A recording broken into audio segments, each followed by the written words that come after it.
So if you're here, we are assuming you're fairly comfortable with some of our networking concepts, security concepts, and fairly comfortable with some of our security services, and you're really here to learn what we've launched ahead of Inforce to help you simplify your Egress security journey. Real quick, my name is Sofia Aluma Santos. I lead our network and application protection business development strategy inside of our security organization. And I'm joined by my colleague, Jesse Lepich, senior security solution architect here at AWS and overall network security extraordinaire. So we've got a jam-packed agenda for you.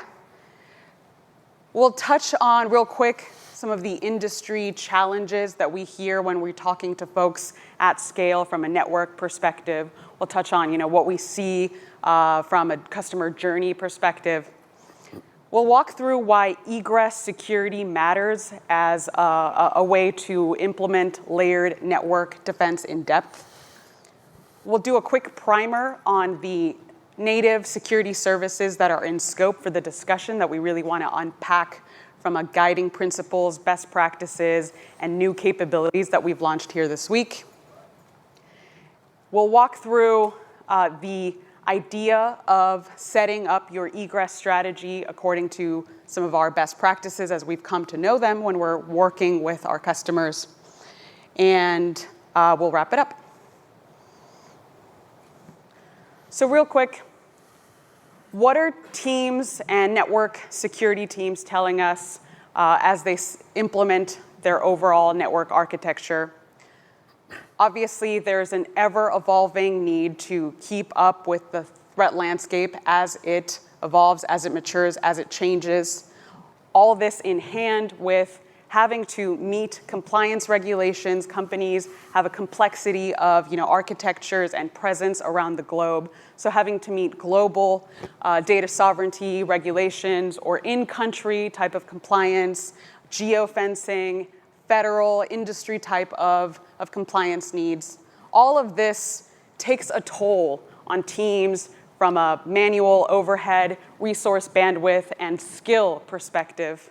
As they work to set up their network strategy, they have to see how to meet all of these needs, but also how to minimize potential blast impact and how to set their network across to minimize potential lateral movement or, as we'll really unpack here, minimize a potential for any unauthorized outbound connections. So what is egress? Why are folks really spending and choosing to invest proactively in setting an egress strategy? We'll see that it falls around kind of three tenets, three themes. The first of which is prevention. So we're seeing a exponential rise in ransomware targeting for data exfiltration. And the idea comes from, meeting the importance and meeting the minimization of a potential for data exfiltration when we unpack this idea of a software supply chain security risk. We see this if you think of some of your applications as building blocks, as Lego blocks. We know that our dev teams may not have built all of this and are leveraging open source libraries and parts of code to build towards that application. We find that our dev teams might not always have a tight control over all of this type of code, and we have to know, how to proactively work against a potential vulnerability. We saw this in Log4j, where this specific open source software had to call out to the internet, to a command and control center to execute a malicious payload and then be able to execute from there unauthorized connections and execute unauthorized actions. So all of this comes into play, and if we are able to proactively set those egress robust controls there, even if we find ourselves at a potential risk for the next Log4j, these are not necessarily, we minimize that blast impact and reduce that effectiveness of that attack if it's not able to make a connection to the outside. The second piece is visibility. So when you set these firewall policies and these rules, when they are triggered, this gives us additional enrichment context in our logs. So we can see if we're seeing this a lot, we can then troubleshoot and analyze if there's something larger from an attack path perspective and a threat perspective, if there's something larger at play. And on the other side of that, if we expect something to be frequently triggered, but we're not seeing that, it gives us clues for potential misconfigurations. We're able to see if something maybe needs tweaking or scoping down. And all of this, we want to make sure we're seeing the larger context from a typical web application architecture, where you're seeing your traffic and you're implementing your defense in depth from starting in that ingress path. So you're maybe setting your WAF, your web application firewalls, to implement those protections against web exploits. What we're really digging into today is these egress paths. And what we want to focus on is, and want to make sure we touch on and you take away with, is that there's two paths out to the internet. We have, I think everyone's fairly familiar with the traditional IP filtering route, maybe the NAT gateway out to the internet gateway, but it's important to remember that there's the recursive DNS path that is a second path. And from a security service scope, these are the two services that are here to protect those two paths. So for that recursive DNS path, we have the Amazon Route 53 Resolver DNS firewall. Essentially helps you protect and execute custom actions based on the domains that you want to trust or block. And then secondly, we have AWS Network Firewall. So this is going to be the core of what we're going to talk about today and some of the new launches that we've launched this week and ahead of the conference to help you simplify that egress journey that I've been discussing. So real quick, what is AWS Network Firewall? This is a highly available, customizable, fully managed service that allows you to implement application-aware rules, IDS, IPS, deep packet inspection, domain filtering, to deploy essential network protections for your VPCs. And one last piece. So if the CISA red teams publish these best practices and guidelines to really harden your network security. And a key piece that they mention is executing effective egress controls. If you talk to a red teamer, they'll tell you, if you want to make my job difficult, it's set up effective egress strategies. And what's more is this idea of allow listing. So we'll walk through that today. And I've walked through the why this is important. And I'll hand it off to Jesse, who will walk us through the how. Thanks, Sophia.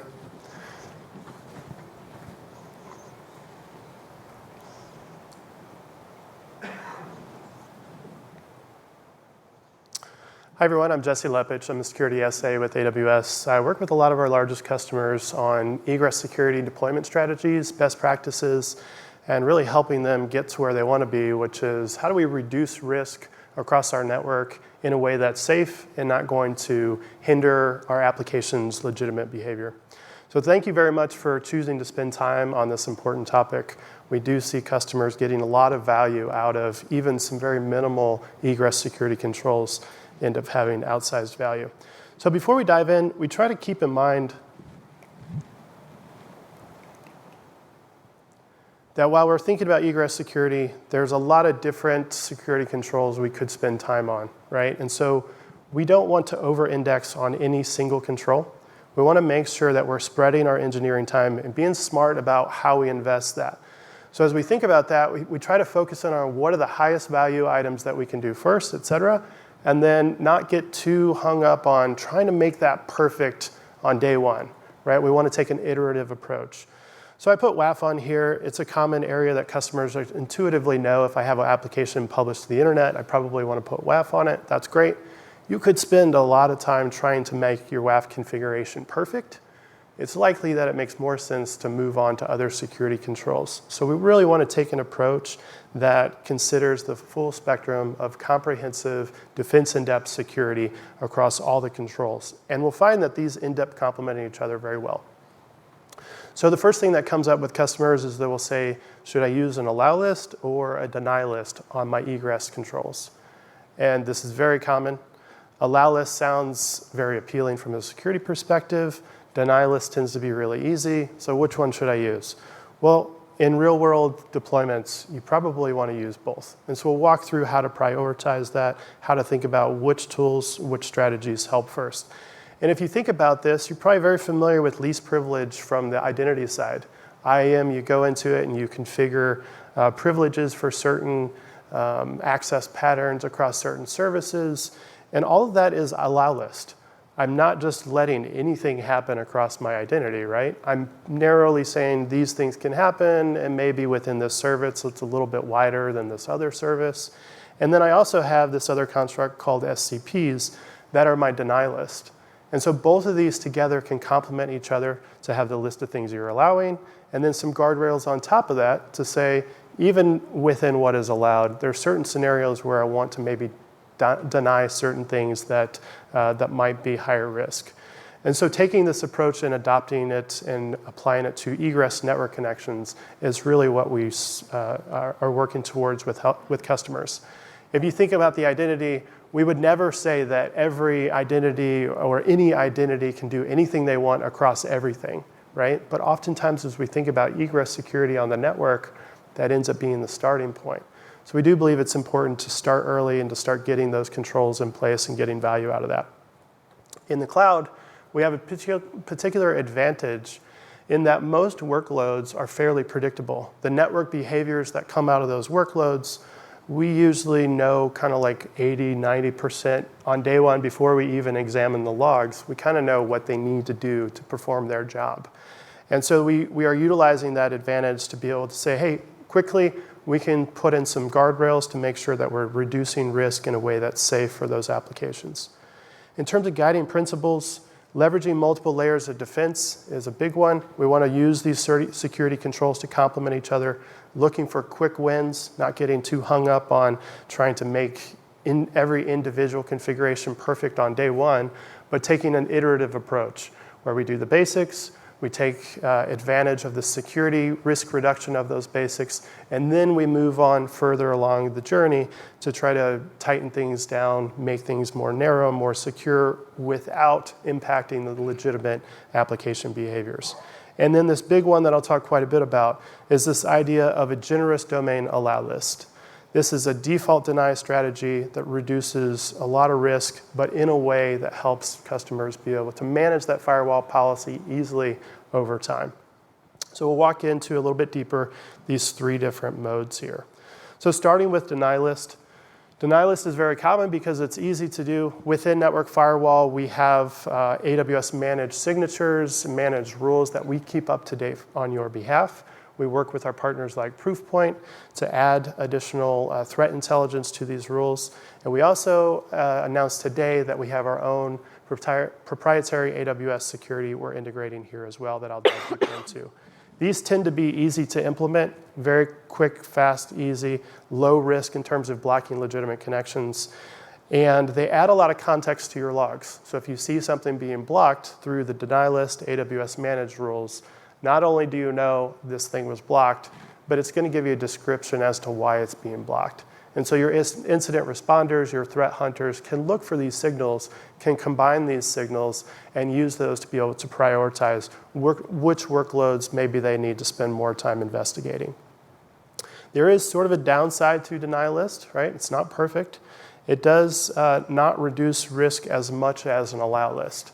So we want to continue, we want to use this as a starting point, but we want to continue along the journey once we get this in place and build on that. But how do we think about making deny listing easier, better, more effective?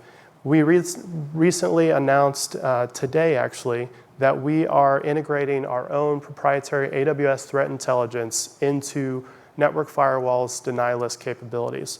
So now you have threat intelligence from our partners like Proofpoint. You might have your own open source threat intelligence that you want to integrate, and you can take advantage of AWS native proprietary threat intelligence. So where does this threat intelligence come from? We have a large honeypot presence across the globe in AWS environments that look to the outside like they are workloads directly adjacent to production workloads. So from the outside, they're emulating these services. We have tens of thousands of decoys stationed around the globe where we're collecting these signals, collecting what's happening across the globe, what types of threats, what types of scans, vulnerabilities, exploits are attackers attempting. And these services emulate hundreds of different individual services that may look to the outside to be vulnerable. So for example, we might spin up a WordPress site. When it's discovered and probed from the outside, it might appear that it's totally vulnerable to certain things. And then we watch to see what is the attacker going to try to do to exploit that vulnerability. And then we figure out what are the IOCs, indicators of compromise that we want to extract from that and make sure that all of our AWS customers can take advantage of this, proactively blocking those things on their network before they ever may even be scanned for it. And you'll see over time we'll integrate more and more of this threat intelligence across all of our native AWS security services. As we think through deny listing, it's very common to also leverage geographic IP filtering. So within network firewall, you can use geo-filtering to say, hey, my workloads don't necessarily need to be able to reach out to certain countries that might be higher risk IP destinations. This is going to be different for every customer, right? But again, based on the region of where the workloads exist, we can usually use that as a key to say, hey, they probably need access to other things in this region and maybe not access to certain high-risk geo spaces that we're aware of. And then we move on to this idea of allow listing. And in many cases, we'll see customers jump straight to this. They know that allow listing is very effective from a security perspective. And so it's very enticing to start here. We actually recommend you not start here. Start with the deny list first, and then start to turn on allow listing monitoring and building off of that.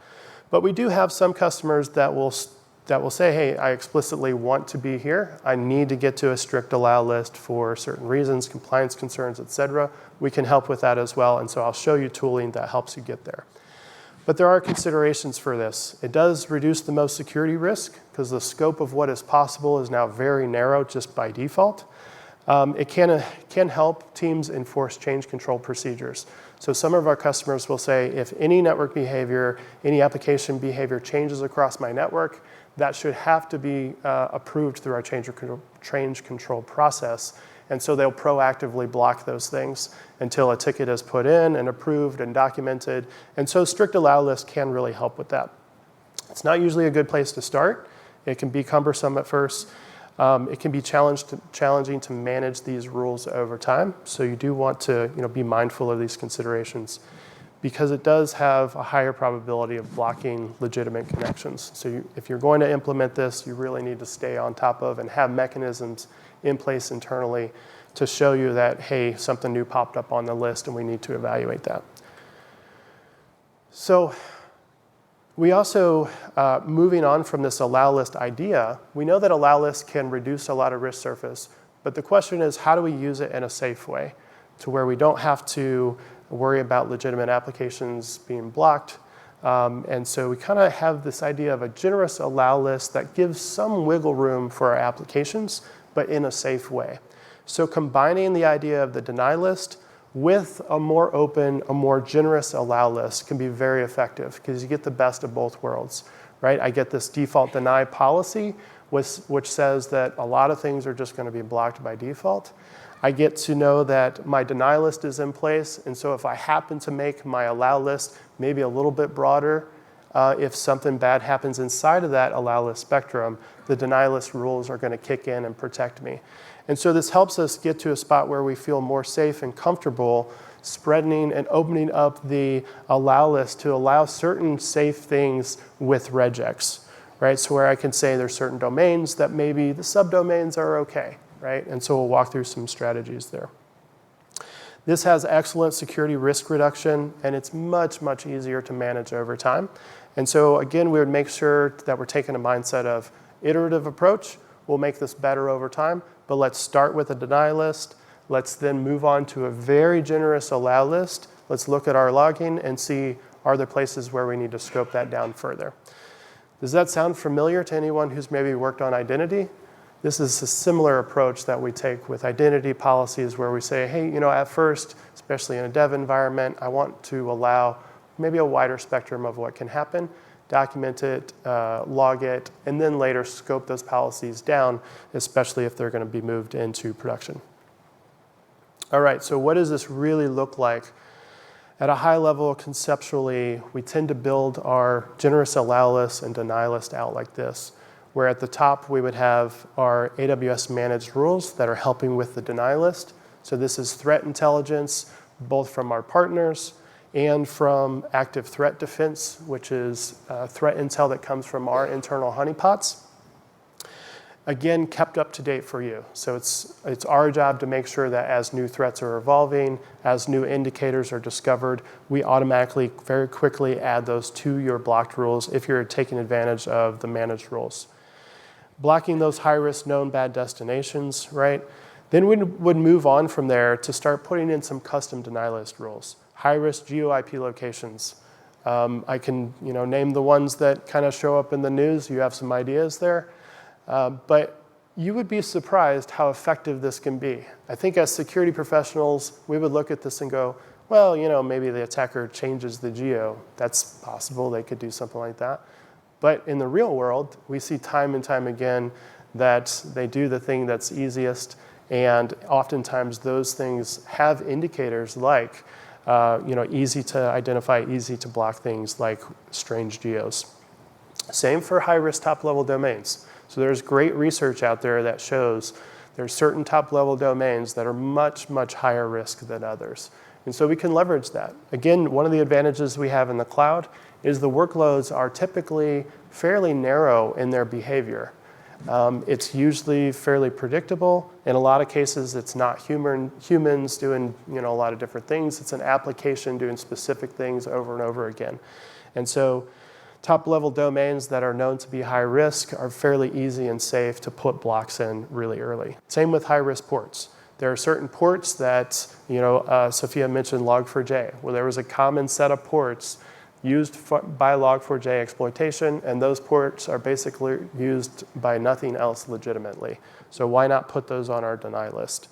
Even if you decide that you don't want to deny these things, it's important to at least have rules in place to alert on these things, where you could take that context, take that enrichment into your SIM, and have your incident responders be able to have more information to make good decisions off of. Direct-to-IP communications is another one we see in common exploitation, is that a legitimate connection usually is going to reach out to a domain, right? But time and time again, we'll see these pieces of malware and C2 implants that reach directly out to not a domain, but an IP address. And in many cases, they're reaching out to it over a strange port number, like a high-risk port number. Or it's an IP address that exists in a geo. And so you can see if you place these things together, they complement each other, and it can give you a lot of risk reduction very safely and easily. Port and protocol mismatch is another one we commonly see. So this is where executables, pieces of malware, or command and control software are using HTTP, but maybe over a high port number, a weird port number, not port 80, right? So we can write firewall rules with a network firewall that say, if you see HTTP traffic, it has to be on port 80. No other port should be able to accommodate that traffic if you want. If you see TLS traffic, it has to be over TCP 443. We can easily and safely write these rules to lock those things down. So why are we spending so much time on the deny list when I said a generous allow list, right? Well, the two complement each other, and having these effective deny list policies gets me to a position where I can feel more comfortable having a wider generous allow list. Now, how wide should it be? That's always going to be specific to each customer, what their concerns are, what their criticality is of the applications.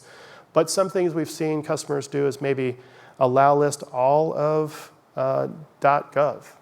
This seems pretty wide, right? As a security person, I might initially cringe a little bit to see something like that, because I know within inside of that, maybe there could be something bad, right? But keep in mind, we're not just saying willy-nilly anything can get to every .gov site. What we're saying is here, if you've already passed through all these other checks above, and you're trying to get to .gov, then it's probably safe enough for now that we'll go ahead and allow it. And take an iterative approach. If we want to change this policy later, log things, and then narrow the scope down later on, we certainly can. .edu, same way. Maybe there's AWS service APIs I want to allow all access to. I can do some slight regex here to set up my generous allow list, again, giving my application some wiggle room that's safe. Another one we'll commonly see is customers might have workload destinations that are outside of their one environment, and maybe it's another AWS VPC, but it's theirs.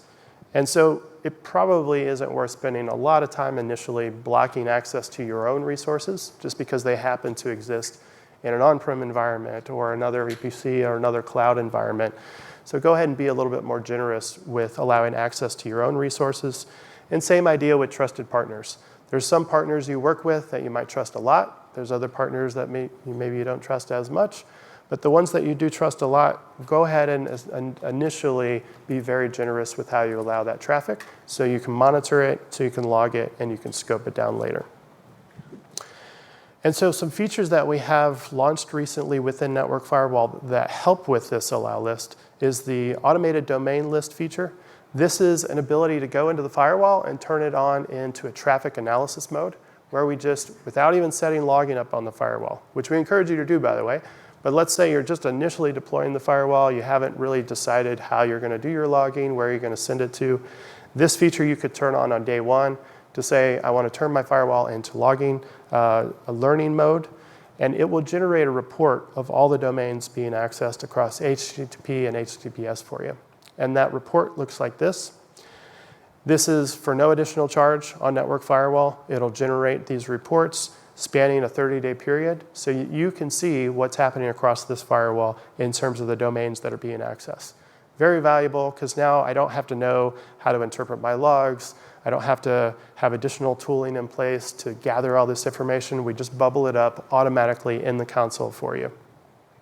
So let's take a look at this report. We can see the domain, of course, are listed, but then we have some other context and information here to help us make decisions on what to do with these domains.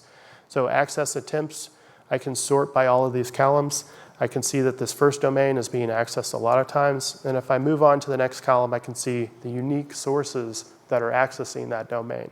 Why would we have that here? Well, because we want to bubble up insights, not just give you raw data for you to try to make sense of, right? So this is helpful because now I can sort by this and say, hey, there's a large number of my systems accessing this domain. Therefore, it's probably more likely to be safe. I can add it to my allow list. I can, of course, do further investigation on this domain, but I know for sure it is commonly accessed across my workloads. So that's an important signal to pay attention to as I think about updating my list. And then, of course, first accessed and last accessed time frame. I can also sort this so that I can show the domains that are accessed by the fewest number of clients. That can be very interesting. If I had a domain that's accessed by one client, but the access attempts are through the roof, maybe that's something to pay attention to. Maybe that's a misconfiguration. Maybe it's a workload that might be compromised. And so I want to bubble these insights out very quickly and make them actionable. You can also use this information to have custom automation. So if you wanted to have, for example, a Lambda that says, whenever you see that a domain is being accessed by literally all of my client systems, and it's continually attempting to be accessed, maybe I have that send an email to my team to say, hey, this domain popped up on the list. It's being accessed by everybody. Do you want to add it to your allow list? Right? So you can see how this can be used as a foundation to make managing this generous allow list much, much easier for you over time. And then you'll see the domains are listed as strict allow list, fully qualified, right? So we would still recommend that within this, you take the opportunity to see if there are places that you want to use regex to allow these. So this is, again, going to be different for every customer. We're happy to help through some ideas around it. But remember that you don't have to just allow list strict FQDNs. You can run regex against these. Maybe I take a portion of the beginning and combine that with a portion of the middle, and then also compare that to the top level domain. You can have firewall rules that are that specific and that powerful. So at a high level, as we think through how to go through the egress security journey, we want to be reminded of the time, the energy, the cost invested versus the risk reduction. So there's always a point where each customer is going to be a little bit different, have a different appetite for where they want to be on this spectrum. We're happy to help you at any place here, at any point here, but we do recommend that you start on the left here with the managed rules. The managed rules are very easy to implement. They get that risk reduction down, and then move on to custom rules. This is rules like blocking certain high-risk top-level domains. We can give you a template of these rules, by the way. And then getting very quickly, hopefully quickly, to that generous allow list, where you're taking advantage of the default deny structure of the firewall policy, but doing it in a safe way that doesn't impede your applications. And then over on the far right, it does take quite a bit more time to get to a strict allow list, but it does reduce risk as well. So, depending on where you are and how much you can invest in this, we're happy to help you along the way. And we'll continue to add features and capabilities to the network firewall to make this journey easier for you. Awesome, thanks, Jesse. So some other key launches, we walked through the egress strategy and the launches that are relevant to help you simplify that journey. But some other launches we want to make sure you're aware of as you're kind of rethinking potentially your network architecture and how you lay it out. So now we've just launched a support for multiple VPC endpoints. This is especially relevant for folks that want to deploy a network firewall across a distributed architecture, where previously you had to deploy a network firewall instance across all your VPCs and see that exponential rise in cost. We're now supporting this idea of a shared compute across a network firewall instance, where you can put in secondary network firewall endpoints across the necessary VPCs and see a reduced cost savings on that endpoint hourly charge. So we welcome you to take a look at that. And lastly, this does go hand in hand with this idea of troubleshooting and gaining additional visibility. We've just launched a native network firewall dashboard on the console itself. This gives you additional visibility into metrics and insights into traffic to help you look at what rules that we talked about might need tweaking, might need scoping down. It gives you insights into top talkers, block domains, or rule hit counts, etc. So some key takeaways. We've walked through some of the best practices. As mentioned, some things that we want you to make sure you're taking away. One, look and remember that there's two paths out. So when you're analyzing your egress strategy on AWS, you want to make sure you implement both on that DNS firewall, but also look at a next-gen firewall like AWS Network Firewall. Learn from your traffic.